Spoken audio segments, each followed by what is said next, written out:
Hello viewers, আসসালামু আলাইকুম। কেমন আছেন সবাই? আমার নতুন ব্লগ ভিডিওতে আপনাদের সবাইকে স্বাগতম। আমার পুরো ভিডিওটির সঙ্গে থাকবেন। যদি জানতে হয় যে আজকে ঈদের মধ্যে আমি কি রান্না করছি এবং মাটির চুলায় কিন্তু রান্না করতেছি, তাহলে আমার পুরো ভিডিওটির সঙ্গেই থাকবেন। আমরা কিন্তু বাড়িতে চলে আসছি বাসা থেকে, কারণ ঈদের মধ্যে আমরা গ্রামের বাড়িতে আসি। কারণ গ্রামে আসতে কিন্তু অনেক ভালো লাগে, বিশেষ করে ঈদের মধ্যে। তো বাসা থেকে গ্রামের বাড়িতে আসার পরে তো রান্না করতে হয় মাটির চুলায়। এসে দেখি যে মাটির চুলায় রান্না করব, সেজন্যে আমার যা থাকে যে বাড়িতে ছোটো যা, ও কিন্তু আমার মাটির চুলায় একেবারে লেপে সুন্দর করে রাখছে, যাতে এসে আমি রান্না করতে পারি। একেবারে সব কিছু রেডি করে রাখছে। আমরা দু যা, তো আমাদের মধ্যে অনেক মিল। তো মাঝে মাঝে বাড়িতে আসি, তো আপনাদেরকে দেখাচ্ছি যে দেখুন, আমি কিন্তু সব কিছু নিয়ে আসি রান্নাবান্না করার জন্য, যত বাজার সদাই লাগে সব কিছুই। তো রান্না বাদ দিয়ে আপনাদেরকে আবার একটু দেখাবো যে আমার জায়ের ছেলে আর আমার ছেলে কেমন করতেছে। দেখতে পাচ্ছেন আমাদের বাড়িটা, ওরা কিন্তু অনেক দৌড়াদৌড়ি করে। যখন আমরা বাড়িতে থাকতাম তখন কিন্তু ওরা দুই চাচাতো ভাই কিন্তু একসাথে খেলাধুলা করতো। এখন আর ওইরকম হয় না, আসলে কিন্তু ওরা অনেক ব্যস্ততা ওদের। দেখেন না কেমন খেলাধুলা করতেছে, অনেক মজা করতেছে। এক জায়গায় হইলে অনেক ওদের মনে ভালো লাগে। খালি মোবাইলেও শুধু বলবে যে আম্মা আমি আপনাদের বাসায় যাব, মুরসালিনীর সাথে খেলা করব, এই ছোট্ট পিচ্চিটা কিন্তু বলে। আর আমাদের বাড়িটা দেখেন, আমাদের বাড়িটা কিন্তু খুবই সুন্দর একটি জায়গা। এটা হচ্ছে মানিকগঞ্জ পৌরসভার মধ্যে পড়ছে আমাদের বাড়িটা। শুধু বড় ছেলের জন্য বাড়ি থেকে যাওয়া, যে টাউনে স্কুলে ভর্তি করে দিয়েছি সেই জন্যই ওইখানে বাসা। তো বাসায় থেকে ছেলেকে পড়াশোনা করালে একটু ভালো হবে কি, মানে একটু যাতায়াতের সুবিধা হয়। দুই ছেলে নিয়ে বাড়ি থেকে যাওয়া অনেক কষ্ট। তো ওই দেখুন আমার রান্নাঘর, এটা হচ্ছে আমার রান্নাঘর, ওই সামনে ওইটা হচ্ছে আমার জায়ের রান্নাঘর। তো রান্নাঘরে কি দেখেন অনেক সরঞ্জাম নিয়ে বসছি, এগুলো রান্না শেষ হলে তবে এগুলো সারবো। আর বিশেষ করে আমাদের বাড়ির পাশেই কিন্তু ঈদগার মাঠ এবং খেলাধুলার মাঠ, দুইটাই পাশাপাশি। আপনাদেরকে আমি দেখাচ্ছি যে আমাদের বাড়ির পাশে কিন্তু একেবারে পিচ ঢালাই রাস্তা, আর সারি সারি কাঠ গাছ, আর ওইটা হচ্ছে ঈদগার মাঠ। মানে দেখলেই অনেক ভালো লাগে। আর বিশেষ করে এখন কাঠ গাছে নতুন পাতা গজাইছে না, সবুজ কালার, দেখতে কিন্তু আরও বেশি ভালো লাগে। কারণ আমাদের বাড়ির সামনে দিয়ে কিন্তু সব মানুষ ঈদগাহের মাঠে যাবে নামাজের জন্য। আর আমার দেবরও চলে গেছে, আমার বড় ছেলে যাবে। তো আমি আপনাদেরকে দেখাচ্ছি যে এটা হচ্ছে আমার ঘর। তো বাড়িতে থাকি না, ঘর একটু অগোছালো আছে। আসছি শুক্রবারে সন্ধ্যার আগ দিয়ে, তো অতটা গুছাইতে পারি নাই। যেটা হচ্ছে ঘর আমার, সব কিছু এলোমেলো হয়েই রয়েছে। একটু খালি পরিষ্কার করে যাতে থাকার মতো ওইরকম কিছু। তো ফার্নিচার কিছু এখানে রয়েছে, আর কিছু ফার্নিচার বাসায় নিয়েছি, আবার নতুন কিছু কিনেও নিয়েছি বাসায়। তো যাতে বাড়িতে আসলে সমস্যা না হয় সেই জন্যে বাড়িতে কিছু ফার্নিচার আছে। তো এটা হচ্ছে আমার দেবরের ঘর এটা।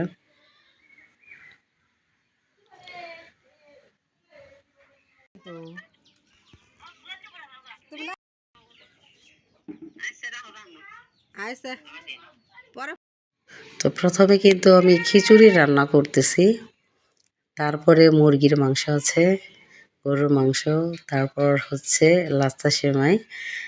তো আমার যাকে বলেছে, আমার যা রান্না একটু তাড়াতাড়ি হয়েছে, কারণ তার যে রান্নাঘর মানে সবসময় রান্না করার জন্য চুলাটা জ্বলে ভালো, আর আমাদের তো ওইটা না। তো এই যে আমার বড় ছেলে দেখতে পাচ্ছেন, পাঞ্জাবি পরে রেডি, এখন নামাজে যাবে, সেই জন্য গোসল করে রেডি হয়েছে।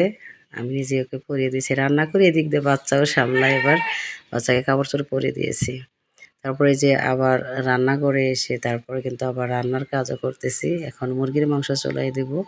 তো রান্না করার জন্য সব কিছু রেডি করে রেখেছি।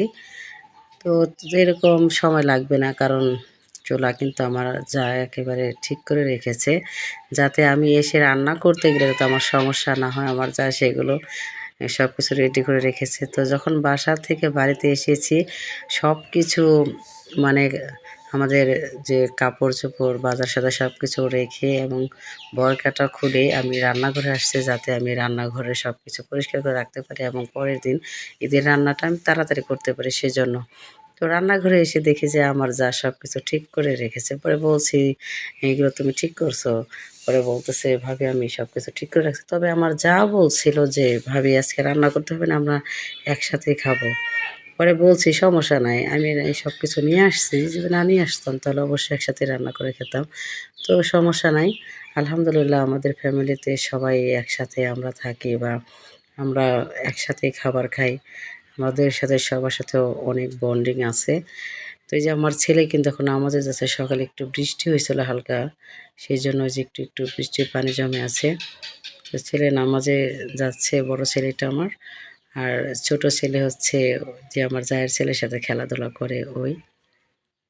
তো অনেক মানুষ যে দেখতে পাচ্ছেন আমাদের এখান দিয়ে কিন্তু নামাজে যায়।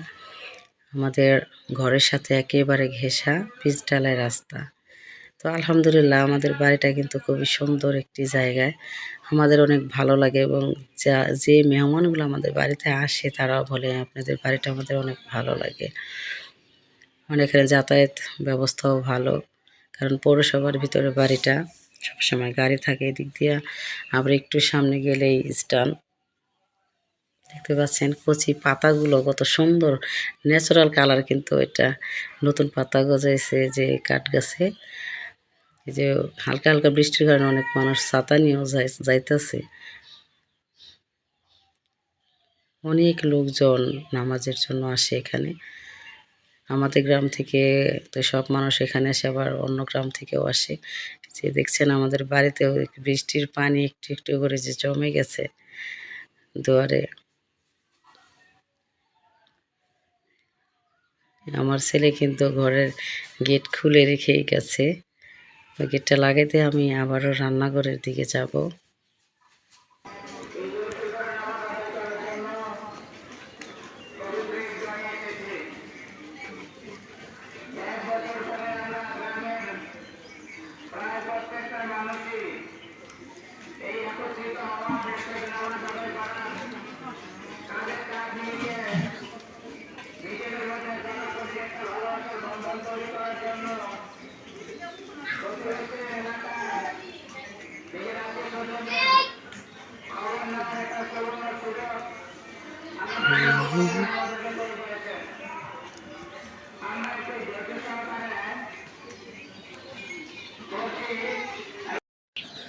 এখন কিন্তু মুরগির মাংস রান্না শেষ হয়েছে।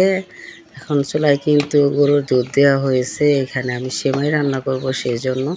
তো আমাদের এই গ্রামে কিন্তু প্রায় বাড়িতেই গরু বা গাভী এগুলো আছে, সেজন্য কিন্তু আমার স্বাস্থ্য যার কাছে বলছে, আমার ছেলেকে পাঠাই দিছি, তো বলছে যে আচ্ছা পাঠিয়ে দেব গরুর দুধ হয় যেগুলা। তো আমাদের বাড়িতে ঈদের দিন সকালবেলায় আমার যা কিন্তু গরুর দুধ এনে দিয়ে গেছে। আমরা কিন্তু একেবারে অরিজিনাল গাভীর যে দুধটা পাওয়া যায় সেই দুধ দিয়ে কিন্তু সেমাই রান্না করতেছি। যে খিচুড়ি রান্না করা শেষ হয়েছে এবং বেড়ে কিন্তু আমি ঘরে নিয়ে গেছি, কারণ আর অল্প কিছুক্ষণের মধ্যেই কিন্তু আবার আমার ননাসের ছেলে ননাস তারা আসবে। তারাই আমাদের বাড়ির মেহমান, কারণ আমার বাবার বাড়ি অনেকটা দূরে এক ভাই, তো এত দূর আসতে চায় না, বাসায় থাকলে একটু একটু আসে, বাড়িতে বেশি আসে না বললেই চলে। তো আমার ননাস আর ননাসের ছেলেরা তারাও আসতে চাইছিল না, তো আমরা বলছি আসার জন্য, তারা আসবে। সবার সাথে মিলেমিশে থাকলে কিন্তু অন্যরকম একটা ফিলিংস হয়, খুব ভালো লাগে।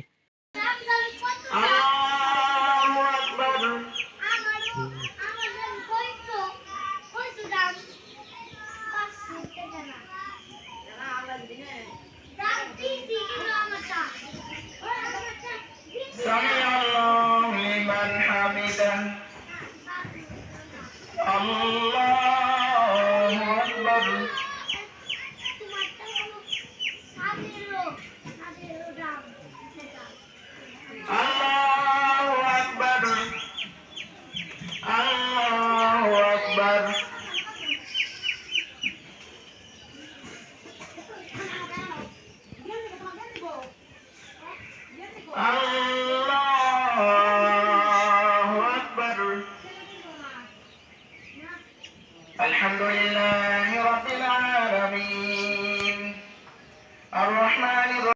আবার এই দিক দিয়ে কিন্তু আমার যা দুই হুজুরকে কিন্তু পাঞ্জাবি পরাচ্ছে। হুজুর একটা হচ্ছে আমার ছেলে আর একটা হচ্ছে আমার জায়ের ছেলে। মানে আমি রান্না করতেছি, এদিক দিয়ে আমার যা ওদেরকে গোসল করে দেখেন আমার জায়ের ছেলেকে আগে পাঞ্জাবি পরাই দিছে, এখন আমার ছেলেকে পাঞ্জাবি পরাচ্ছে।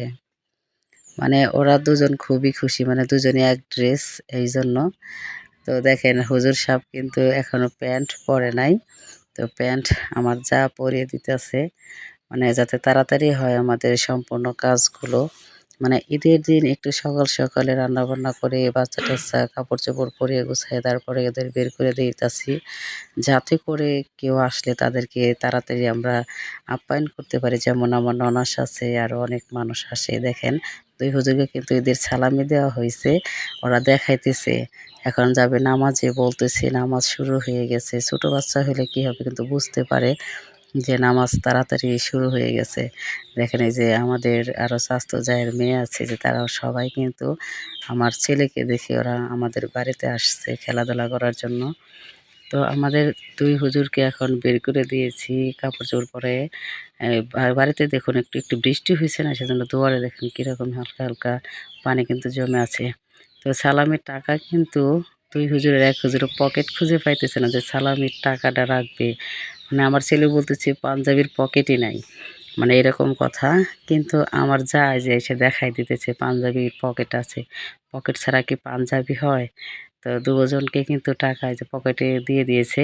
তো আমার ছেলেকে বলতেছি যে ঈদের দিন কিন্তু কোলাকুলি করতে হয়, আমাদের মুসলমানের একটা রীতি কিন্তু এটা। তো সেই জন্য আমার ছেলেকে বলছি, তো আমার ছেলে কিন্তু ছোট ভাইকে জড়াই ধরছে। আর আমার জায়ের ছেলে দেখেন কীভাবে মিটি মিটি হাসতেছে, মানে লজ্জা পাইতেছে, মানে যেভাবে পারছে ঠিক ওভাবে জড়াই ধরছে ছোট ভাইকে। এমনিতেই ওদের অনেক মিল। দেখেন এই যে এখন যাইতেছে, পাশেই কিন্তু ঈদগার মাঠ আমাদের বাড়ির সাথেই ধরতে গেলে। তো এই যে দুইজন যাইতেছে, একা একাই যায়, মানে গাড়ি আসলে আবার এক সাইড হইতে পারে, মানে এরকম আছে ওদের। দুইজনে যে একটু একটু করে জায়গায় যেতেছে ঈদগার মাঠের দিকে। এদিকে আবার রান্নাঘরে চলে আসবো আমি। তো রান্নাঘরে যে সেমাই রান্না করা শেষ হয়ে গেছে, এখন কিন্তু সেমাইয়ের মধ্যে কিশমিশ দিয়ে দিব। যে একটা একটা করে আমি কিশমিশ দিয়ে দিতেছি, কারণ কিশমিশটা দিলে সেমাইয়ের কিন্তু ফ্লেভারটা একটু ভালো আসে এবং অনেক মজাও লাগে। আমার বাচ্চারাও কিন্তু কিশমিশটা অনেক পছন্দ করে, বিশেষ করে আমার ছোট ছেলে। কারণ বড় ছেলে তেমন মিষ্টি খায় না, কিন্তু ছোটো ছেলে ঠিকই মিষ্টি পছন্দ করে। তারপর আমি আবার গরুর মাংস রান্না করার জন্য সব কিছু রেডি করতেছি। মানে একেবারে লাস্টে কিন্তু আমি গরুর মাংসটাই রান্না করব। তো এরপরে কিন্তু ওই যে গরুর মাংসগুলো আমি এখন চুলায় দিব, কারণ সবচাইতে পরে কিন্তু গরুর মাংসটা দিয়েছি, যাতে চুলায় রাখলে আস্তে আস্তে গোস্তটা কিন্তু হইলে কিন্তু একেবারে নরম এবং টেস্টি হয় ভালো। কারণ লাকড়ি দিয়ে চুলায় রান্না করলে কিন্তু গরুর মাংসটা একটু ভালোই হয় গ্যাসের চুলার চেয়ে, মানে আস্তে আস্তে জালে হয়, মাংসটা একেবারে নরম হয়ে যায়। তো সেই জন্য কিন্তু আমি একেবারে লাস্টে কিন্তু গরুর মাংসটা চুলায় দিয়েছি, তো আস্তে আস্তে যাতে হয় সেই জন্য। রান্না বাদ দিয়ে কিন্তু আবার বাচ্চাদের খেয়ালও রাখতে হয় যে কী করতেছে ওরা। তারপরে কিন্তু আমার রান্নাটা একটু একটু দেরিতে হয়েছে বলে আমার যা কিন্তু আমার ছেলেকে গোসল করিয়ে এবং তার ছেলেকে গোসল করে পাঞ্জাবি পরাইয়ে তারপরে কিন্তু নামাজে চলে গেছে ওরা। আমার যা এই সব কিছু করে দিয়েছে। হাই হাই হুজুর সাহেব, এদিকে আসো। দোকানে কেরা কিনেছে? তোমরা কিনছো না তোমার শাশু কিনা দিছে? দুই ভাই এক জায়গায় হয়েছে। ওগো যে কত ভালো লাগতেছে না, বাড়ি আসার লিগে আমারটা ব্যস্ত হয়ে গেছিল একেবারে। কই যাও?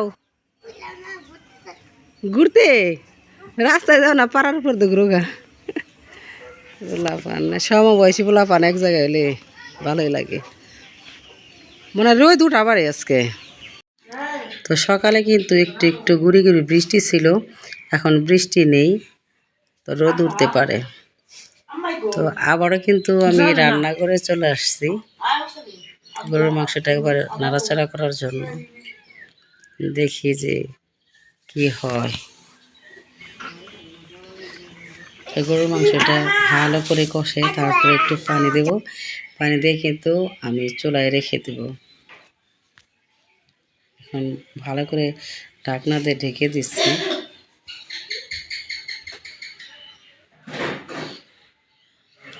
এ হচ্ছে আমার বড় ছেলে, নামাজে থেকে এসে আবার সব কাপড় চোপড় চেঞ্জ করে আবার গেঞ্জি পরছে। এটা হচ্ছে আমাদের ঘর, দেখেন কীরকম এলোমেলো করে রাখছে, কারণ বাচ্চারা এক জায়গায় হইলে যা হয় আর কি। তারপর ওইদের আগের দিন আসা হয়েছে, তো ঘর তেমন গোছানো হয় নাই, মানে কিছু ফার্নিচার বাসায় নিয়ে গেছে আর কিছু ফার্নিচার ঘরে আছে, তো যাতে আসলে আমরা থাকতে পারি সেই জন্য। আমার ছেলে যে সাইকেল কিন্তু বাড়িতে রাখে, যেটা বাসায় নেওয়া হয় না, মানে আসলে আগে সাইকেল নিয়ে ঘুরবো তারপরে সে কথা। তো এই যে যাচ্ছে, এখন যে কখন আসবে তার খবর নাই, খাওয়া দাওয়া তো নাই কেই। এখন সব হুজুরের ড্রেস কিন্তু ওই যে পাল্টায়, এখন কিন্তু আবার গেঞ্জি পরছে দুটাই। আমার ছেলে বলতেছে আমি ওর চেয়ে বড় হয়ে গেছি, আমাকেও সাইকেল কিনে দিতে হবে, এই কথা বলতেছে আমার ছেলে। যেটা হচ্ছে আমার ছেলে, ওটা আমার দেবরের ছেলে। দেবরের ছেলে বয়স এমনিতেও 7-8 মাসের ছোট। দেখেন কেমন করতেছে, মানে সাইকেল কিনে দিতে হবে। পরে বলছে আচ্ছা দিব। তো ঈদের আয়োজনে রান্নাবান্নাগুলো শেষ। তো গ্রামে আসলে কিন্তু ঈদের মধ্যে অনেকের সাথে দেখা হয়, অনেক ভালোই লাগে। তো আমার ব্লগ ভিডিও আজকে আপনাদের কেমন লাগবে, যদি ভালো লাগে থাকে লাইক কমেন্ট শেয়ার করে দেবেন। আল্লাহ হাফেজ।